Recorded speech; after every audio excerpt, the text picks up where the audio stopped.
조선시대의 세자하면 떠오르는 몇몇 인물이 있습니다. 태조 이성계의 아들로 태어나 이복형인 이방원에게 목숨을 빼앗긴 이방석, 태종 이방원의 아들로 태어나 14년간 세자 생활을 하다 교체된 양녕대군, 선조의 서자로 태어나 온갖 서름을 다 겪었음에도 임진왜란 때 세자가 되어 전쟁을 총지휘했지만 전쟁 후 또다시 아버지의 외면을 받은 광해군까지 조선시대의 세자는 항상 정치 싸움의 중심에 있었기 때문에 늘 불안하고 많은 세자가 불행했습니다. 그러나 그 중에서도 가장 불행했던 인물은 사도세자입니다. 흔들지 마라, 어지럽다. 이는 역사에 기록된 사도세자의 마지막 발언입니다. 뒤죄에 갇혀 사망하기 전 마지막으로 남긴 말이죠. 영조의 둘째 아들로 태어나 일찌감치 세자로 책봉되었으나 아버지의 미움과 질책, 압박을 받다 심각한 정신질환을 겪다 뒤죄에 갇히는 형벌을 받고 27살의 짧은 생을 마감했습니다. 그런데 뒤죄에 갇혀 목숨을 잃는 아비의 사망 과정을 전부 지켜봐야 했던 정조는 아픈 기억을 안고 성장했지만 후세의 길이 남은 대왕이 되었습니다. 그런데 이 정조대왕이 2022년 대한민국 바다에서 불쑥 등장했습니다. 세계 최고라는 이름으로 세계 최강이라는 별명으로 말이죠.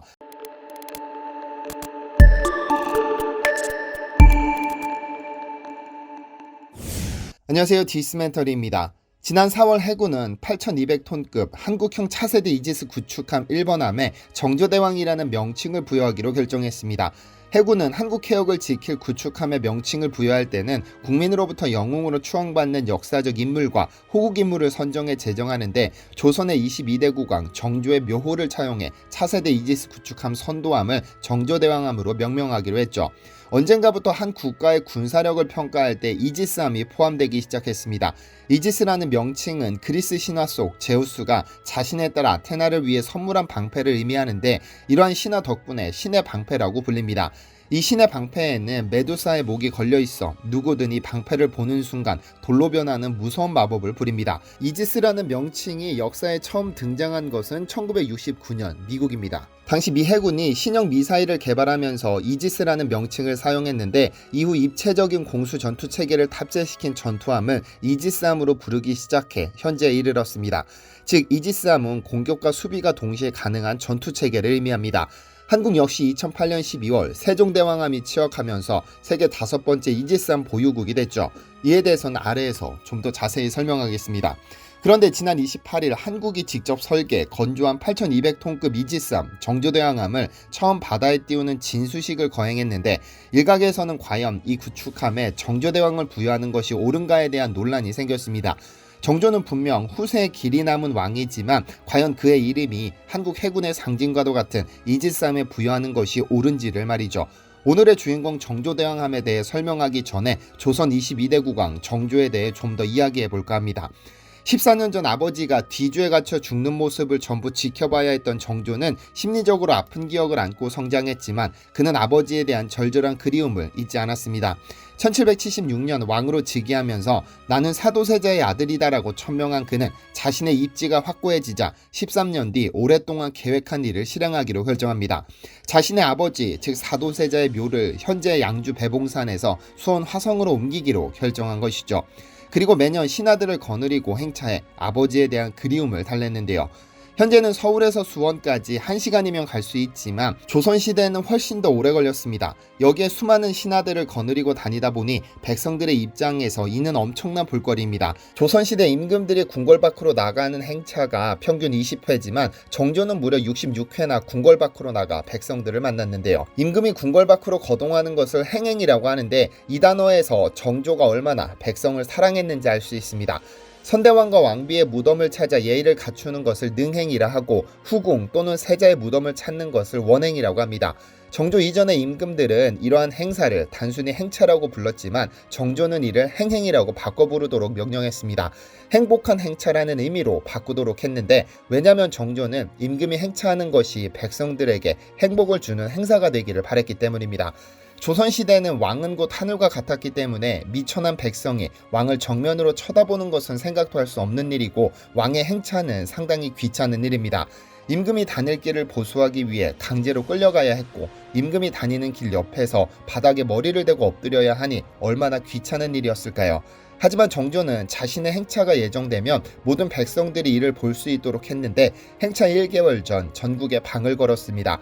그를 보고 싶은 백성이면 전국 어디에서든 누구나 와서 볼 수 있도록 했는데 현재로 보자면 일종의 팬서비스였던 겁니다. 1795년 그의 어머니 해경궁의 회갑잔치를 위해 8일 동안 화성에 머문 장면을 그림으로 남긴 몇 월폭 병풍은 백성들이 그의 행차를 구경하는 모습이 담겼습니다. 정조의 옆에서 엿파는 소년, 언덕 위에서 담배 피우며 국왕 행차를 관람하는 모습을 볼 수 있는데 이것이 정조가 바라던 것입니다. 억압과 권위에서 탈피해 국가 행사 중 가장 화려하고 멋진 행차를 백성들이 편히 즐길 수 있도록 한 것이죠.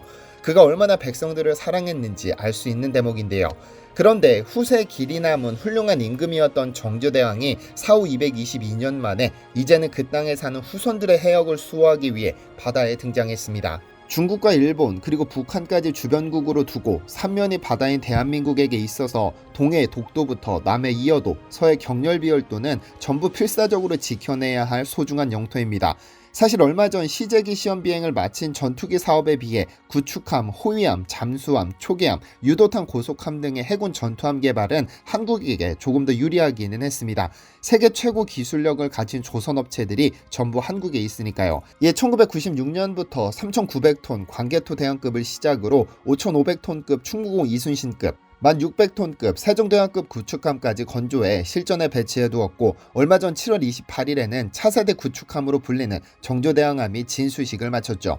정조대왕함은 세종대왕급 구축함인 세종대왕함, 율곡 2희함, 서해 류성룡함보다 업그레이드된 추진체계와 SM-3 함대공 유도탄, SM-6 장거리 함대공 유도탄, 한국형 초음속 대함 미사일 등을 포함한 무장체계에 만재시 12,000톤 배수량으로 미 해군의 타이콘데로가급 순양함보다 더 큽니다. 지난 7월 28일 진수식을 마친 후 시험평가를 거쳐 2024년 말 해군에 인도되어 전력화 과정을 마치고 실전에 배치될 예정인데요. 당시 해군과 방위사업청은 광개토3는 이지스 구축함 획득 사업으로 배치1은 세종대왕급 이지스 구축함이며 이번에 진수하는 정조대왕함은 배치2의 첫 번째 함정이다. 해군의 첫 8,200톤급 이지스 구축함인 정조대왕함은 특히 최신의 이지스 전투체계를 탑재하여 탄도미사일에 대한 탐지, 추적뿐 아니라 요격 능력까지 보유해 해상 기반 기동형 삼축체계의 핵심 전력으로 활약할 예정이다라고 설명했으나 일반인들에게 어렵기만 한 설명입니다. 이 정조대왕함이 어떻게 등장하게 됐는지를 살펴봐야 좀 더 수월하게 이해될 것으로 보입니다. 정조대왕함은 한국형 구축 사업의 일부로 1998년 첫 한국형 구축함 광개토 대왕함이 취역하기 전까지 한국에는 구축함이 없었습니다. 당시 해군은 구축함보다 규모가 작은 호위함급 군함을 보유했는데 1990년대 한국 해군은 북한 간첩선이나 잡고 해안 경비에나 치중하는 연안 해군에 불과했었죠. 당시 해군이 구축함을 보유하지 않았던 이유는 국방부와 합참 내부에서 북한 간첩선을 잡기 위해 굳이 구축함까지 필요하냐는 의견이 있었기 때문입니다. 즉, 닭 잡는데 소 잡는 칼이 필요하냐는 것이죠. 그러나 해군은 달랐습니다. 북한뿐 아니라 중국, 일본, 그리고 미국까지 한국의 안보와 관련된 주변 국가가 군사력을 증강시키는 상황과 수출 주도형 경제 성장을 추진하는 한국에게 해상 무역로를 안전하게 지키기 위해서는 반드시 강한 해군력을 보유해야 한다고 봤죠. 이에 1980년대부터 해군은 자체적으로 한국형 구축함을 확보하기 위해 노력했습니다. KDX, 즉 한국형 구축함 사업에서 절대로 잊지 말아야 할 이름이 광개토입니다. 방위사업청은 2006년부터 보안을 강화한다며 해군의 구축함 관련 무기체계 획득 사업을 광개토를 붙이기 시작했는데요. 그러니까 광개토급이라는 단어는 현재 12척을 보유한 한국형 구축함뿐 아니라 미래에 건조하게 될 모든 구축함을 아우르는 이름인 겁니다. 방위사업청은 3,200톤급을 광개토 1급으로, 4,400톤급을 광개토 2급으로, 7,600톤급 이상의 이지스 구축함에는 광개토 3급으로 나누고 있습니다. 며칠 전 진수식에 나선 정조대왕함은 광개토 3급, 즉 7,600톤급 이상의 이지스 구축함이라는 의미죠. 한편 현재 한국이 보유한 12척의 구축함은 함급에 따라 3단계로 나뉩니다. 형태, 톤수, 기능에 같고 연달아 건조된 구축함은 이를 한묶음으로 보고 함급으로 통일시켰습니다.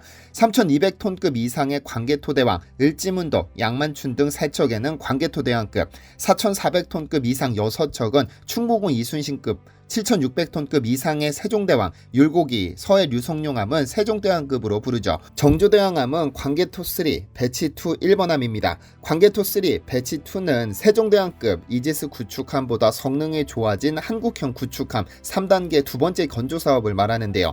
배치란 같은 성능의 함정 묶음 그룹을 의미하는데 이 숫자가 높아질수록 함정의 성능이 높아집니다. 정조대왕함의 경우 길이 170m, 폭 21m, 순수 선박 무게가 8,200톤으로 세종대왕급 이지스 구축함에 견져 몸집이 커지고 전투 능력도 더 향상됐습니다. 정조대왕함 이후 건조될 차세대 이지스 구축함 두 척도 물론 정조대왕급이란 이름으로 불리게 되죠. 현재 전 세계에서 건조비용 1조 2천억 원을 넘는 이지스함을 보유한 국가는 한국을 포함 6개국에 불과하고 가장 최신의 기술력을 탑재시켜 바다에 띄운 이지스함은 정조대왕함이 가장 앞섰습니다. 하늘에 뜬 적 항공기, 바다에서 다가오는 적 전투함, 바다 아래에서 침묵을 지키며 다가오는 적 잠수함에 대비하기 위해 128개의 각종 미사일을 장착하고 있고 원거리에서 불시에 발사되는 미사일을 탐지하고 추격하고 요격하는 함대공 유도탄과 함대지 유도탄까지 모두 탑재한 이 정조대왕함이 취역한다면 한국의 해군력이 정말 어마무시할 것 같습니다. 디시멘터리에서는 여러분의 제보를 기다립니다. 제 채널에서 다뤘으면 좋겠는 뉴스 또는 널리 알려졌으면 하는 영상은 디시멘터리 네이버.com으로 보내주시면 소중히 제작하겠습니다. 시청해주셔서 감사합니다.